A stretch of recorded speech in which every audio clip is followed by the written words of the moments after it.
rosé, né? Não é pink, é rosé.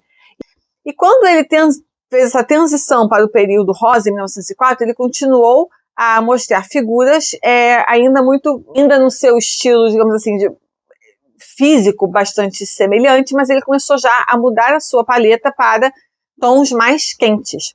Da mesma maneira, depois que ele se mudou para Montmartre, que era ainda, né, o bairro, né, boêmio de Paris, ele começou a mudar o seu foco, né, dessas pessoas completamente miseráveis, pobres, famintas, esquecidas, para indivíduos que viviam uma vida mais alegre. Então ele começou a retratar artistas de circo, tem muitos palhaços, arlequins, colombinas,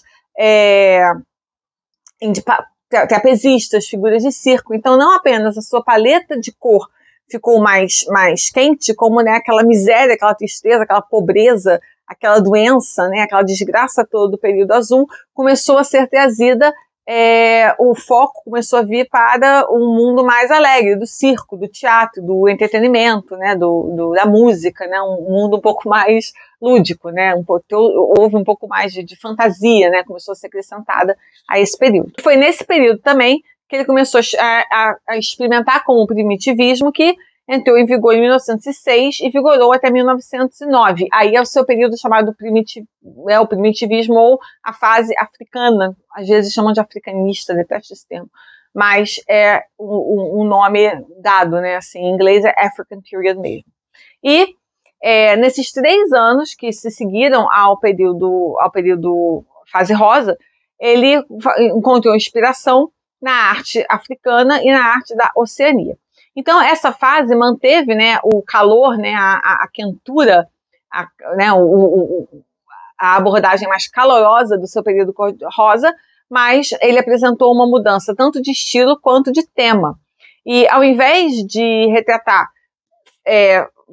obras, né, muito figurativas e retratos figurativos de artistas, de performers, de pessoas do entretenimento, ele começou a ir um pouco mais em direção à abstração, a mostrar figuras inspiradas em máscaras africanas, usou muito a máscara africana, a forma africana como inspiração para mostrar todas as tipos de figura, desde as prostitutas no bordel de Barcelona, no Demoiselle d'Avignon, até ele próprio, né? Ele tem um autorretrato nesse estilo.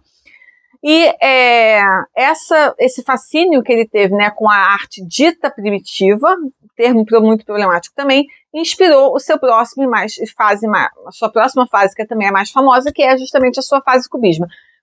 Eu tenho um vídeo aqui só sobre a Demoiselle d'Avignon, falando, esse não é ainda um quadro cubista, é proto-cubista, mas eu tenho um vídeo só sobre a Demoiselle d'Avignon, falando aqui muito dissecando a importância desse quadro, é importantíssimo.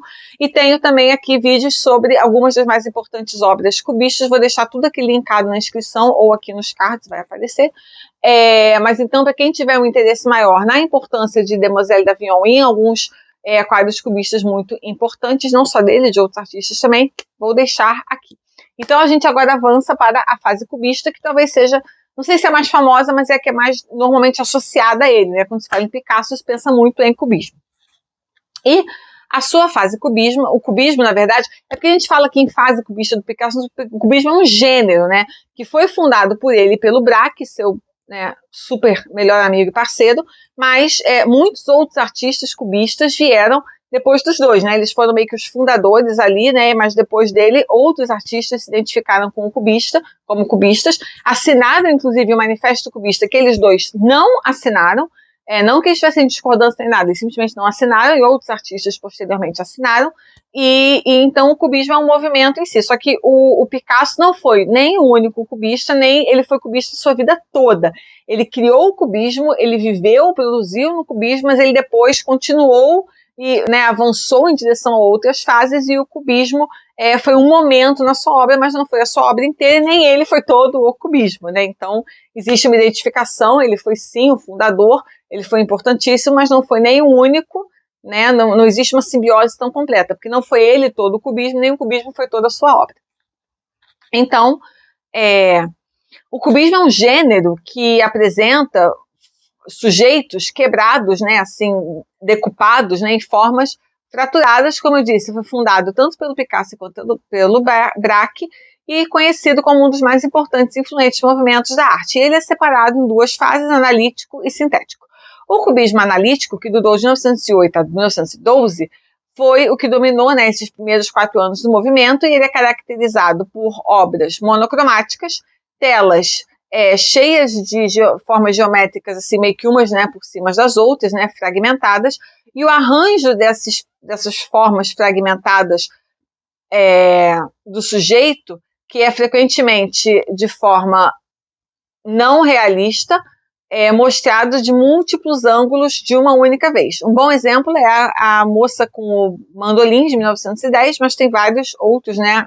Enfim, tem aqui já os vídeos sobre cubismo, e depois veio o cubismo sintético, de 1912 a 1914, e ao contrário dos trabalhos no cubismo analítico, as pinturas, as obras, né, no cubismo sintético, eram muito mais simples, tinham muito, ao contrário das anteriores que eram monocromáticas, essas eram policromáticas, e inspiraram e ao mesmo tempo que liberaram a colagem como uma forma de arte, né? Então, assim, a colagem como arte, como a gente conhece hoje, foi fundada aqui no cubismo sintético. Mas, da mesma forma que o cubismo analítico, essas obras também já adiantam um interesse na abstração. E essa parte do período durou oficialmente até 1914, apesar de que o Picasso ainda, né, iria e voltaria e flertaria com esse período até 1920, mais ou menos. Posteriormente,